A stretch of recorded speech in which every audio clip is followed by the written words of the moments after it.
I'm going to keep us rolling here. We've got our next speaker, and to introduce her will be Mr. Terry. Come on up. Thank you, Mr. Toastmaster. When I think about perseverance, I think about our next speaker. She has persevered since June in giving 6 speeches. Tonight will be her 7th speech. She has chosen the Motivational Strategies pathway, and this is her level 3.2 project, creating effective visual aids, which I see she has in her hand right there. Her speech title tonight is CASA Provides a Safe Haven. Please help me welcome up Kimberly Jones.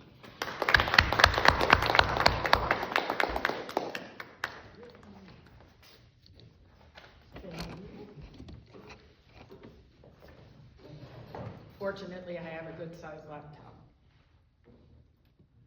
It It just expanded. zoomed in. Thank you. Whoa, did it? I touched something. Okay. CASA provides a safe haven. Now, what is CASA, you might ask? CASA stands for Court-Appointed Special Advocate for Children in Foster Care. When it has been deemed that it is unsafe or unhealthy for a child to remain in their home, they are removed by a CPS worker and placed into the foster care system due to abuse or neglect. The National CASA program tells us that 370,000 children have been under care in any given year. The average child stays in care for 1 year, away from their parents, away from their siblings, away from everything that they hold dear in life. The goal of CASA is always family reunification. It's not perfection. None of us are perfect. But the parents are given the opportunity to receive services to help curb whatever situation happened to cause that abuse, neglect, and the need to remove the child from the home.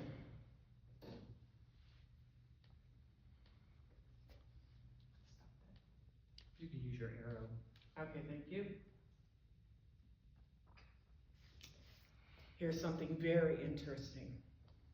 Do you know that if an infant, a tiny little infant that can just see and hear and be aware, if they're exposed to abuse in the home, it has a far more reaching effect on their lives than an older child that's an actual victim.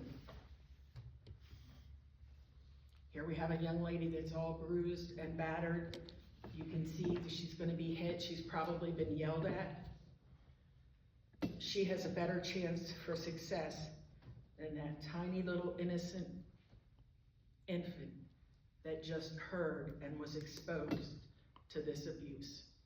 This is something very important to think about. Court-appointed special advocates or guardian ad litems, depending on where you are in the country, will determine what that terminology will be. There are 941 state and local programs that are overseen by the National CASA Board. 88,000 volunteers and 227,500 children served.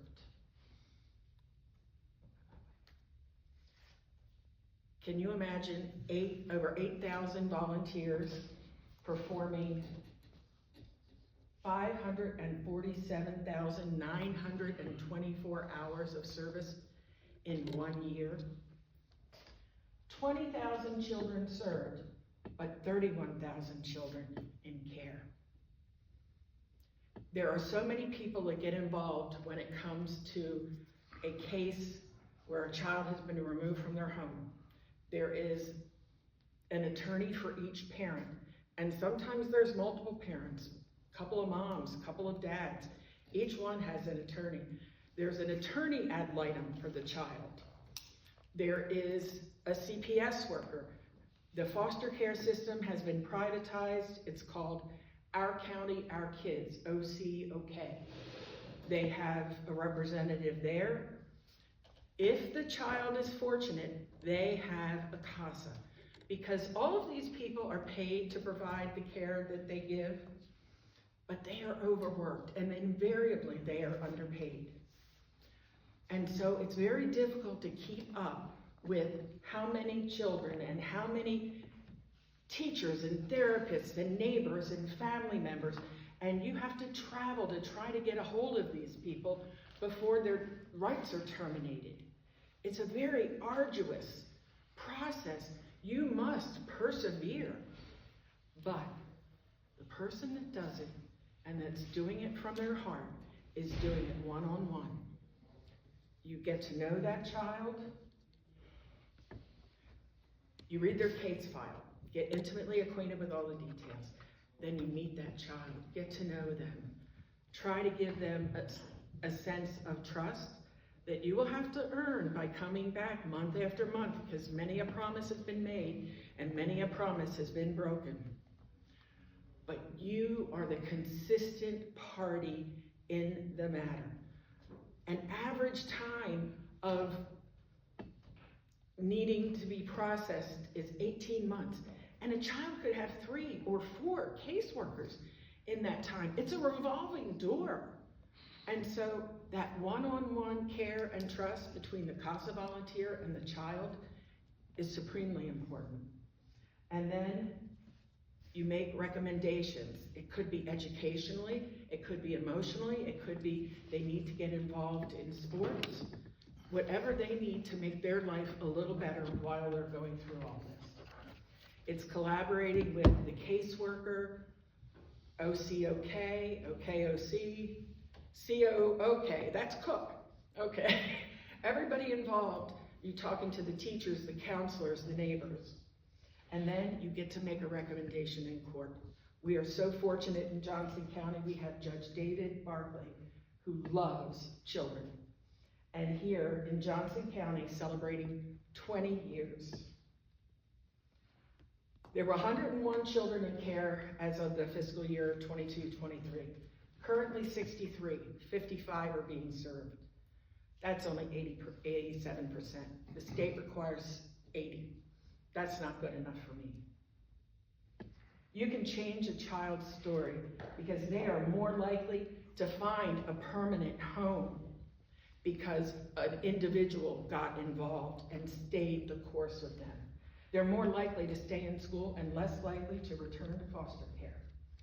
You can help to enable their well-being over time. Won't you consider doing what you could do? You could be a volunteer, you could donate time, you could just help spread the word. Become a volunteer today and help a child navigate the foster care system. We need you. Thank you.